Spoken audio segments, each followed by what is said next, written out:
Welcome to എജുപോഡ്. Yes, അപ്പോൾ നമ്മുടെ class 8 മക്കൾ എല്ലാവരും ക്രിസ്മസ് എക്സാമിന് ഹിന്ദിയിലെ എന്തൊക്കെ ക്വസ്റ്റ്യൻസ് ആയിരിക്കും മിസ് വരുന്നത് എന്ന് ആലോചിച്ച് ഇങ്ങനെ ഇരിക്കുകയായിരിക്കും അല്ലേ. കുറേ ആളുകൾ ടെൻഷനും പേടിച്ചൊക്കെ ഇങ്ങനെ ഇരിക്കുകയായിരിക്കും. അപ്പോൾ ഇന്ന് ഇമ്പോർട്ടൻ്റ് ആയിട്ട് നിങ്ങളുടെ ഹിന്ദി എക്സാമിന് ചോദിക്കുന്ന ഒരു ചോദ്യമാണ് ദോഹ അല്ലേ.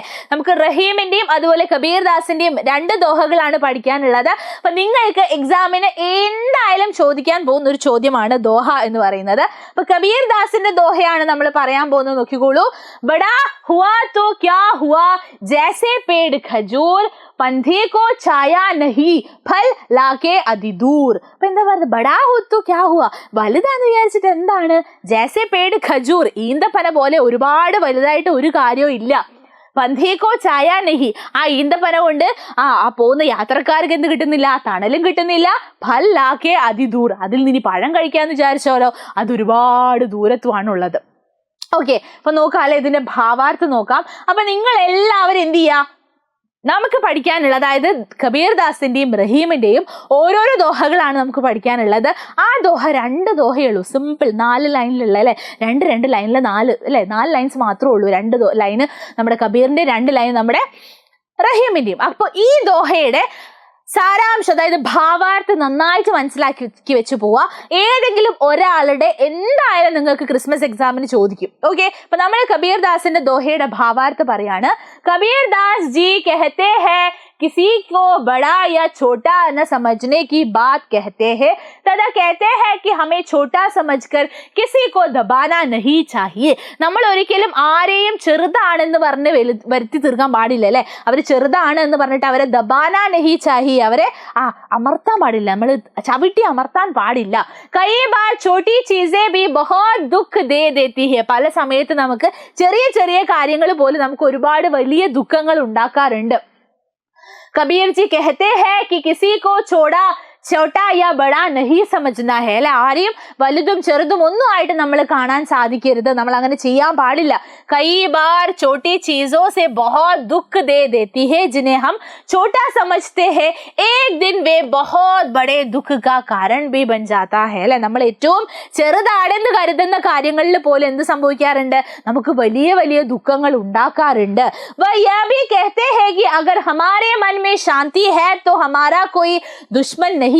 അവര് പറയാണ്, കബീർ പറയാണ്, നമ്മുടെ മനസ്സിൽ ശാന്തിയാണെന്നുണ്ടെങ്കിൽ, സമാധാനമാണ് എന്നുണ്ടെങ്കിൽ എന്ത് സംഭവിക്കും? നമുക്ക് എല്ലാവർക്കും സമാധാനമായിരിക്കും, നമുക്ക് എന്തുണ്ടാവില്ല? ഭയങ്കര സന്തോഷമായിരിക്കും, നമുക്ക് ദുഷ്മൻ ഒന്നും ഉണ്ടാവില്ല അല്ലെ, നമുക്ക് എനിമീസ് ഒന്നും തന്നെ ഉണ്ടാവില്ല.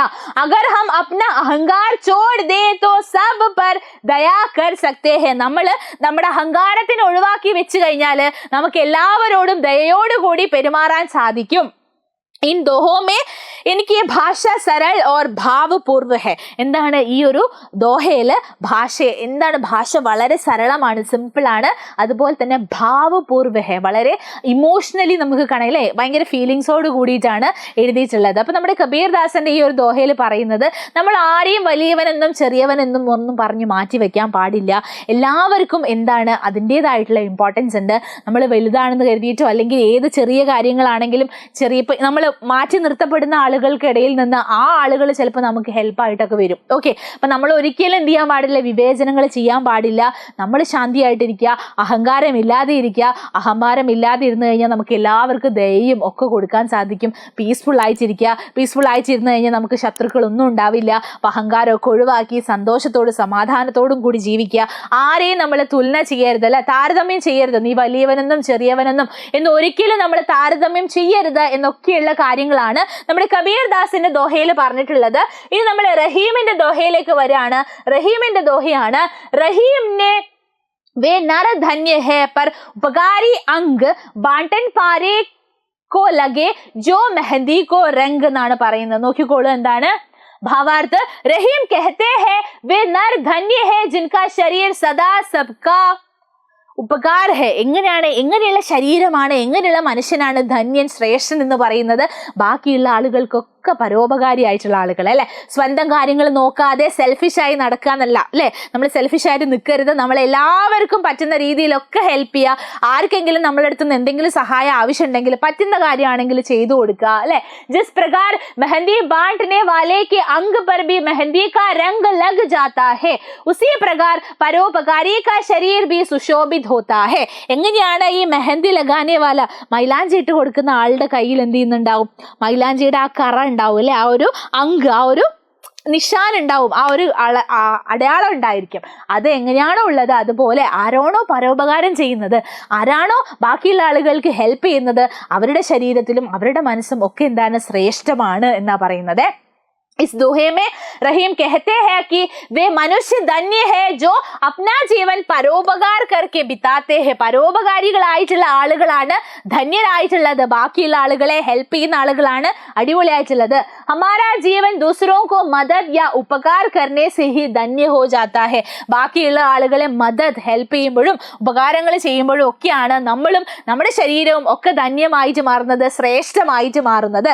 ജിസ് പ്രകാർ മെഹന്തി ലഗാനെ വാലെ ഹാത്ത് പർ, ഏത് രീതിയിലാണോ മൈലാഞ്ചി ഇട്ട് കൊടുക്കുന്ന ആളുടെ കയ്യിൽ മെഹന്തി കാ രംഗ് ലഗ് ജാതാ ഹെ, ആ മൈലാഞ്ചിയുടെ നിറം വരുന്നത്, ഉസി പ്രകാർ അതുപോലെ ദൂസറോ കി ഭലാ കർനെ വാലെ, ബാക്കിയുള്ള ആളുകൾക്ക് നല്ലത് ചെയ്യുന്ന വ്യക്തികളുടെ കൂടെ ബലാഹി ഹോത്തെ ഹെ, ബാക്കിയുള്ള ആളുകളെ നല്ലത് ചെയ്താൽ നല്ലത് കിട്ടും. അപ്പൊ നമ്മൾ മെഹന്തി ഇടുന്ന ആളുടെ കയ്യിൽ എങ്ങനെയാണോ ആ മെഹന്തിയുടെ കറ പറ്റുന്നത്, അതുപോലെ നമ്മൾ ചെയ്യുന്ന കർമ്മങ്ങളുടെ, നമ്മൾ നല്ല കർമ്മങ്ങൾ ചെയ്യാണ്, നല്ല കാര്യങ്ങൾ ചെയ്യാണ് എന്നുണ്ടെങ്കിൽ നമുക്കും നല്ലത് മാത്രമേ വരുള്ളൂ. നമ്മളോട് പരോപകാരികളായിട്ട്, സെൽഫിഷ് അല്ലാതെ അല്ലെ, സ്വാർത്ഥരല്ലാതെ, സ്വാർത്ഥിയായിട്ട് ജീവിക്കാതെ എല്ലാവർക്കും പറ്റുന്ന രീതിയിൽ പരോപകാരങ്ങളൊക്കെ ചെയ്തിട്ട് ജീവിക്കാനാണ് പറയുന്നത്. അങ്ങനെയാണെങ്കിൽ മാത്രമേ നമ്മൾ എന്തുള്ളൂ, ശ്രേഷ്ഠരാവുകയുള്ളൂ എന്നാണ് പറയുന്നത്. ഓക്കെ, അപ്പൊ നമ്മുടെ കബീറിന്റെയും ദോഹയാണെങ്കിലും അതുപോലെ നമ്മുടെ റഹീമിന്റെ ദോഹയാണെങ്കിലും നിങ്ങളുടെ ക്രിസ്മസ് എക്സാമിന് ഇമ്പോർട്ടൻ്റ് ആയിട്ടുള്ള ഒരു ചോദ്യമാണ്. അപ്പൊ ഈ രണ്ട് ദോഹകളുടെയും ഭാവാർത്ഥം എല്ലാവരും ഒന്ന് മനസ്സിലാക്കി പഠിച്ചു വെക്കുക. അപ്പൊ ഇത് പഠിച്ചു വെച്ച് കഴിഞ്ഞാൽ നിങ്ങൾക്ക് എക്സാമിന് വളരെ വളരെ വളരെ ഈസി ആയിരിക്കും. അപ്പൊ എല്ലാവർക്കും ഈ ഒരു വീഡിയോ യൂസ്ഫുൾ ആണെന്ന് മിസ് വിശ്വസിക്കുകയാണ്. അപ്പൊ ഇതുപോലെ നിങ്ങൾക്ക് യൂസ്ഫുൾ ആയിട്ടുള്ള വീഡിയോസ് ഒക്കെ ആയിട്ട് മിസ് വീണ്ടും വരുന്നതായിരിക്കും. അപ്പൊ എല്ലാവർക്കും thank you so much. I love you.